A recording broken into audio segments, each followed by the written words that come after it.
जो है सो ऐसी ही चर्चाओं में उलझे रहेंगे इंद्र आदि देवताओं में, तो भगवान ही इंद्र आदि के रूप में जो इंद्र को जो सामर्थ्य प्राप्त है, तदनुसार ही भगवान जो है सो वरदान देंगे।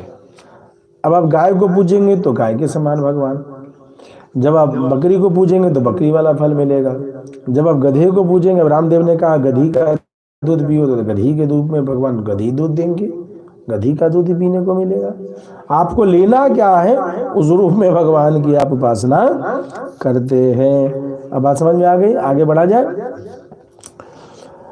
अहम ही सर्व यज्ञानाम भोक्ता च प्रभुरेव, अहम ही सर्व यज्ञानाम भोक्ता च प्रभुरेव च न तु माम अभिजानन्ति तत्त्वेनातः श्रवन्ति ते।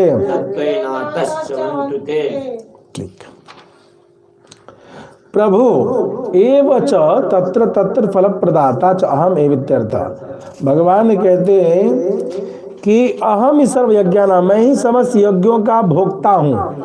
भोक्ता मतलब यज्ञ में जितने भी आप समर्पण करेंगे, जो भी कर्म करेंगे, उस सब का भोगने वाला मैं ही हूँ। अब प्रभु एव च, और उसका स्वामी भी मैं ही हूँ। भाई यज्ञ का फल भी मैं भोगता हूँ, पूजा भी मेरी ही होनी है। लेकिन तत्व से नहीं जानते हैं, न तुम हम अभिजानन्ति तत्वेन अतश्चवन्ति ते, इसीलिए उनका पतन हो जाता है। प्रभु एव च तत्र तत्र फल प्रदाता चाह में विद्यार्थ। प्रभु कहने का तात्पर्य है कि जिसके रूप में भी आप भैरव जी के रूप में पूजिए तो कोई बात नहीं, पूज लीजिए, भगवान नारायण ही आपको भैरव के रूप में वरदान देंगे। आप हनुमान जी के रूप में पूज लीजिए, हनुमान जी को किसने दिया वरदान, अष्ट सिद्धि नवनिधि के दाता असबर दीन जानकी।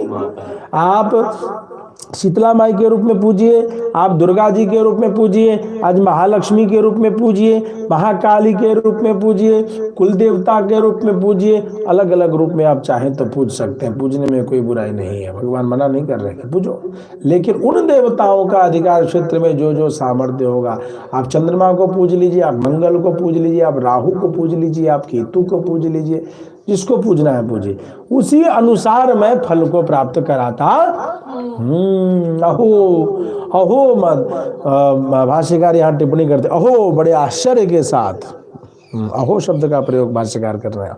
अहो महदिदं वैचित्रं यद एकस्मिन् एव कर्माणि वर्तमाना संकल्प मात्र भेदेन केचित् अत्यल्प फलभागिनः च स्वभावा च भवन्ति। अरे ये बड़े आश्चर्य की बात है कि एक ही कर्म करने के कारण, इदं वैचित्रं यद एकस्मिन् एव कर्मणि, एक ही कर्म में, कर्म एक ही है, कर्म क्या है, एक ही है। भाई संसार में कोई कर्म तो घट और बढ़ नहीं रहा, कर्म तो वही है, कर्म तो वही है। कोई खा रहा है, कोई नाच रहा है, कोई गा रहा है, जीवा से कोई बोल रहा है, हाथ पैर से कहीं जा रहा है, इंद्रियां तो वही कर्म करती हैं। इंद्रियों का कर्म थोड़ा बदल जाता है, लक्ष्य बदल जाता है।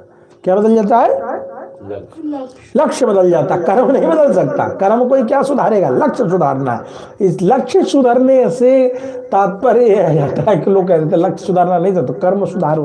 कर्म कोई क्या सुधारेगा, आंख देखेगा ही, जीवा बोलेगी, नासिका सूंघेगी ही, ये तो कर्म करेगा, मगर किसका, किस लिए, विषय लक्ष्य क्या है, चिंतन वो मन को करना है। आंख खुलेगी देखेंगे तो भाष्यकार कहते हैं आशा ओहो एक ही कर्म करना है, संकल्प मात्र भेदेन, संकल्प के कारण के चीज किसी किसी को, ज्यादातर लोगों को, कोई तो अत्यल्प फल भागिन, अति अल्प बहुत कम फल को भोगने वाली, च्यवन स्वभाव यानी पतन स्वभाव, जिसका पतन होने वाला है, जब भवंती ऐसे फल को, ऐसे कर्म को वो कर बैठता है। बात समझ में आ गई। केचन कुछ लोग अनवधिकातिशय आनंद परम परुष प्राप्ति रूप फल भागिना अपुनरावर्तिना च भवन्ति दिया।